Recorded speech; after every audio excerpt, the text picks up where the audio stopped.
Assalamualaikum warahmatullahi wabarakatuh. Salam sejahtera calon ASN P3K. Dalam video kali ini admin akan menyampaikan soal khususnya untuk pelamar P2 dan P3, yaitu soal-soal yang berhubungan dengan EJT atau Situational Judgment Test. Soal ini berisi tentang soal-soal yang mengarah pada studi kasus dan pelamar nantinya diminta menjawab sebagai pengalaman saat menjadi guru. Soal pertama, saat ini Anda adalah seorang guru yang sedang belajar izin untuk studi S2. Pada suatu ketika, Anda dihadapkan dengan tugas kuliah yang sangat menumpuk dan waktu pengumpulan sangat mendesak. Tetapi di sisi lain Anda harus mempersiapkan materi yang akan disampaikan saat mengajar. Yang akan Anda lakukan adalah mempersiapkan materi mengajar dengan sebaik-baiknya terlebih dahulu agar peserta didik dapat memahami pelajaran selanjutnya yang akan mengajar tugas kuliah. B. Memberikan penugasan mandiri kepada peserta didik karena tugas kuliah mendesak untuk dikerjakan. C. Berusaha menjalankan kedua aktivitas saya dengan melakukan manajemen waktu dengan baik. Yang menjadi prioritas adalah mengajar. D. Menyelesaikan tugas kuliah terlebih dahulu di malam hari dan selanjutnya sebelum kelas dimulai saya akan mempersiapkan materi untuk mengajar. Mencari alasan untuk tidak masuk mengajar untuk dapat menyelesaikan tugas kuliah. Maka jawaban paling tepat adalah A.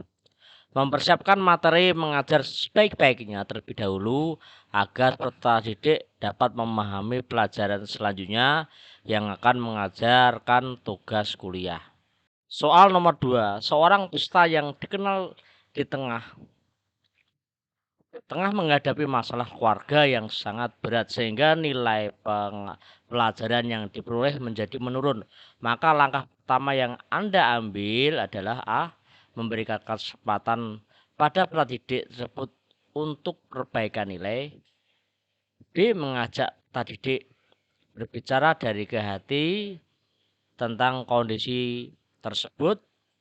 C. Cukup menyapa hangat di saat istirahat sekolah.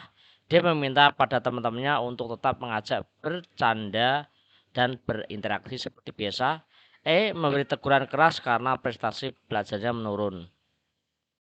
Jawaban paling tepat adalah B. Mengajak peserta didik berbicara dari ke hati tentang kondisi tersebut. Soal nomor 3. Sikap mental yang paling penting dimiliki oleh seorang yang memilih menjadi insan beriman kepada Tuhan adalah mempercayai dengan sepenuhnya bahwa setiap tindakan manusia berada dalam pengawasan dan pemeliharaan Tuhan. B. Memiliki pilihan moral yang baik di saat punya peluang besar mendapatkan keuntungan duniawi namun dihadapkan pada tuntutan beribadah. C. Amanah dengan pekerjaan karena meyakini bekerja itu ibadah. D. Mau bersyukur. Terbuka untuk mempelajari pengetahuan tentang agama dan keyakinan. Maka jawaban yang paling relevan adalah A. Mempercayai sepenuhnya bahwa setiap tindakan manusia itu berada dalam penguasaan dan pemeliharaan Tuhan.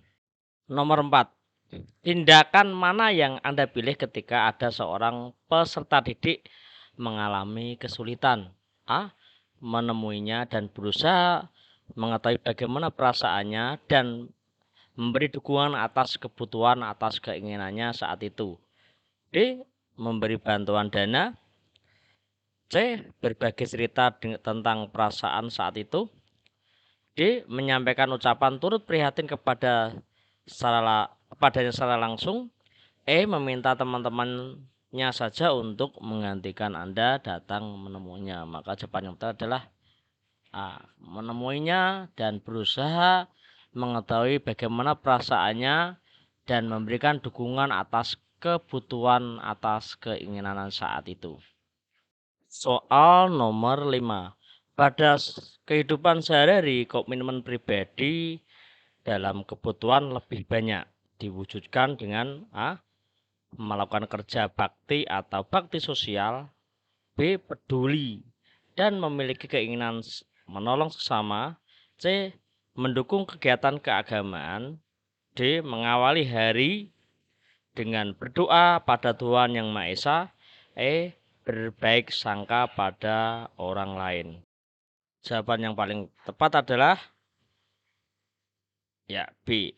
Peduli dan memiliki keinginan menolong sesama. Soal nomor 6. Sekolah tempat Anda bekerja memberikan seragam baru untuk semua guru. Seragam tersebut motifnya bagus, akan tetapi berbahan tebal dan panas, sehingga membuat yang memakainya tidak merasa nyaman. Teman sejawat Anda banyak enggan memakainya. Dan ada juga yang protes terhadap kebijakan memakai seragam kerja. Yang akan Anda lakukan adalah A. Mengikuti teman sejawat yang tidak mau memakai seragam kerja. B. Melakukan protes terhadap kebijakan keharusan memakai seragam kerja. C. Mengikuti aturan yang telah ditetapkan dengan memakai seragam kerja yang sudah diberikan. D. Memilih pasif dan menghadapi situasi yang terjadi. E. Membeli motif yang sama tetapi memilih bahan yang lebih baik untuk dijahitkan sendiri agar tetap kelihatan seragamnya sama. Maka jawaban yang paling tepat adalah mengikuti aturan yang telah ditetapkan dengan memakai seragam kerja yang sudah diberikan. Soal nomor 7. Anda mendapatkan tugas dari kepala sekolah untuk melakukan sebuah penelitian yang berkaitan dengan metode pembelajaran untuk peserta didik agar dapat meningkatkan efektivitas sistem pembelajaran di sekolah. Namun, sekolah tidak memiliki dana untuk mengadakan penelitian tersebut. Sebagai guru, Anda menyikapi persoalan dengan cara A. Mengajukan proposal penelitian saya pada penelitian yang diselenggarakan pemerintah agar mendapatkan bantuan dana sehingga mampu menyelesaikan penelitian secara optimal.